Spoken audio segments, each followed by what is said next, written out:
Imagine it is late evening near the Polish border and air raid sirens begin to wail. Soldiers pour into the streets. People clutch phones and stare at news alerts. Radar plots show objects crossing from the direction of the conflict zone. Fragments land inside NATO territory. Poland shoots down drones and raises the alarm. This is not the abstract headline of a faraway war. It is the moment where the front line in Ukraine touches the borders of NATO, and the safety of millions of Europeans is suddenly uncertain. NATO responded within days with a mission called Eastern Sentry 2, harden its eastern flank and send clear reinforcements from Denmark, France, Germany, and the UK.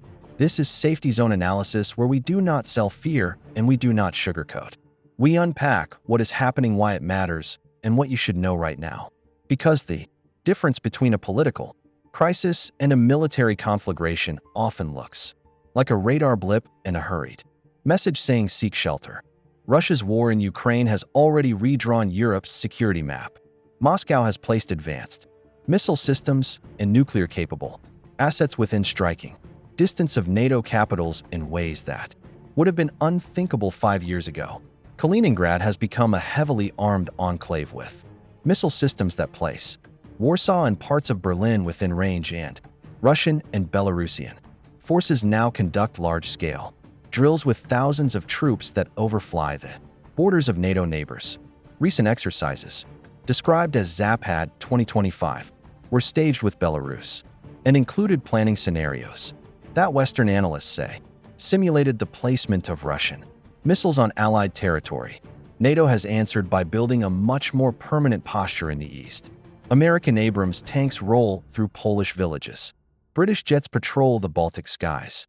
Patriot batteries and additional air defenses have been sent to Romania and the Balkans. NATO defense ministers in June agreed to a new tougher spending ambition pushing toward a 5% of GDP goal, while core alliance defense outlays reached roughly $1.3 trillion in 2024, with only a handful of members meeting the newly set higher target. So the alliance is actively asking members to invest more as the threats grow. Why does any of this matter to you? The risk is systemic. Article 5, the alliance clause that binds members together, includes the line most likely to be tested in a crisis. An attack on one member is an attack on all. That is deterrence, and also the thing that makes miscalculation so dangerous. If a missile fragment or drone strike kills civilians inside Poland or Romania, political pressure to respond will be fierce and fast. Democracy, like any political system, is noisy and imperfect, and when people see their neighbors killed, their leaders feel the heat. The instinct to protect is not only military. It is very human and very hard to resist. That is why incidents along the frontier matter far more than the geopolitics of Kiev. Moscow's public rhetoric amplifies the danger. President Vladimir Putin and Kremlin spokespeople keep framing NATO as an existential threat to Russian sovereignty. That language is not just political theater. It is the logic of deterrence in reverse. When leaders cast security decisions as zero-sum, the thresholds for confrontation fall. Russia has periodically signaled nuclear readiness or taken steps such as exercises near Kaluga and Murmansk that Western intelligence reads as intentional signaling meant to keep NATO cautious. Reuters and other outlets have reported on Russian moves to advance more capable weapons, including nuclear-capable cruise missiles, and tests that are clearly intended to reshape bargaining calculations. At the same time, NATO is not a single mind or a single voice. The alliance is a collection of democracies with different domestic pressures and political calendars. France and Germany emphasize unity, but also parliament debates and electoral constraints matter. Hungary and Turkey occasionally press pause on punitive measures because their own strategic calculations diverge. That fragmentation creates a troubling asymmetry. Russia can make fast, aggressive choices knowing NATO will take time to coordinate. That buys Moscow what some analysts call coercive advantage. It is the essence of gray zone warfare, the art of pressing at the seams where democracies take longer to act. The military mechanics are also changing. In the airspace above the Baltics and the Black Sea, near misses have become a daily reality. NATO pilots report aggressive intercepts Russian jets conduct low passes, and electronic warfare becomes the new normal. Undersea, the sabotage that damaged the Nord Stream pipelines remains a cautionary tale, highlighting how critical energy and undersea infrastructure can be vulnerable to covert attack. A well-placed strike on undersea cables or gas pipelines could black out, banks cripple transport, and freeze commerce across whole regions in hours. No story about modern war is complete without acknowledging this new vulnerability. Cyber operations already blur the border between war and peace. Western cybersecurity agencies track a steady stream of Russian-linked intrusions aimed at hospitals, energy grids, and media organizations. The tactic is simple and chilling. The attacks do not need to kill people directly. They break trust. They create the conditions where fear spreads faster than facts. One successful outage at a hospital or a strike on a banking ledger could be the match that turns a political crisis into mass panic. The FBI and EU cyber authorities have warned that escalation could come not just by missile but by code. Prepare for the possibility that your smartphone could be a primary source of news and also misinformation. Economically, the ripple effects are immediate and hard to reverse. Russia has already used energy as a political weapon, cutting and throttling gas flows to Europe. Even with alternative supplies from Norway or Qatar, Europe still pays more. Families in Poland, Spain, and Italy face higher bills and longer-term stagflation risks. Global commodity markets are jittery. Food and fertilizer costs rise because supply chains that depended on Ukrainian grain and Russian inputs are disrupted. The consequence is visible at your grocery store or in your utility bill long before it becomes a headline about geopolitics. The intelligence picture is guarded but blunt. Western services, including the CIA, MI6, and others, assess that Russia faces economic strain and international isolation, and that in that context Moscow may double down on military options rather than concede. Even if an outright invasion of NATO territory remains unlikely, there are a dozen ways to widen this war incrementally. Random drone incursions into Poland or Romania, the placement of missiles in Belarus or Kaliningrad, cyber attacks on critical services, partisan sabotage inside allied countries, or even the transfer of advanced munitions to proxy actors. Each step lowers the threshold for a more dangerous response. Several real incidents in recent weeks illustrate precisely how fragile the status quo has become. Polish air defense crews shot down multiple objects that crossed into their territory during a large Russian air campaign over Ukraine. Poland activated Article 4 consultations with its NATO partners, asking for immediate discussions and reassurances. That action spurred NATO to publicly commit additional air policing and to launch the broader Eastern Sentry posture we mentioned earlier to show that the alliance will defend its borders. That was an unusual and ominous escalation. Meanwhile, Russia and Belarus launched joint exercises that Western officials describe as rehearsals for rapid force projection near NATO borders.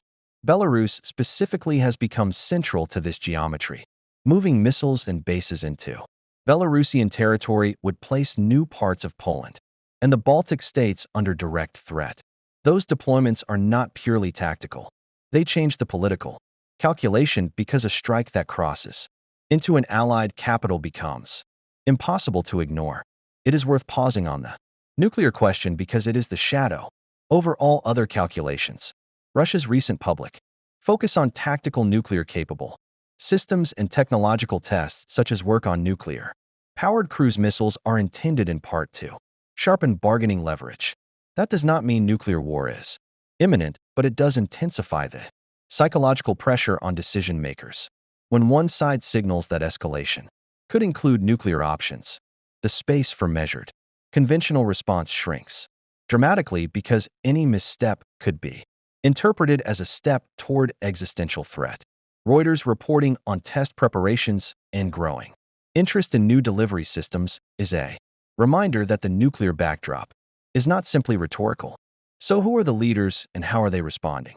Vladimir Putin projects firmness and inevitability. His domestic messaging emphasizes sovereignty and frames NATO actions as aggression. Across the Atlantic, President Donald Trump has demanded higher defense spending and pushed NATO leaders to meet a new 5% target, while also signaling a transactional approach to alliances. Secretary General Mark Rutte of NATO has publicly emphasized defense of alliance territory and called for adaptive measures in the face of drone incursions. European leaders from Olaf Scholz in Germany to Emmanuel Macron in France speak about unity while wrestling with inflation and political division at home. Those domestic pressures matter. Democracies debate their steps, and that slows responses compared with autocracies that can act faster, albeit with heavier costs. In practical terms, what could escalation look like for ordinary people? Imagine a scenario where a Russian drone or missile fragment crosses into Polish farmland and kills civilians. National outrage would be immediate, and the Polish government would be under pressure to demand a strong allied response. Politicians who hesitate risk being labeled weak. A NATO response could involve airstrikes or a show of force. Russia would answer with more fires on the front end. Ukraine, and perhaps targeted attacks on logistics hubs that feed Europe. Energy supplies would be hit. Markets would plunge. Airlines reroute. Ports grow crowded.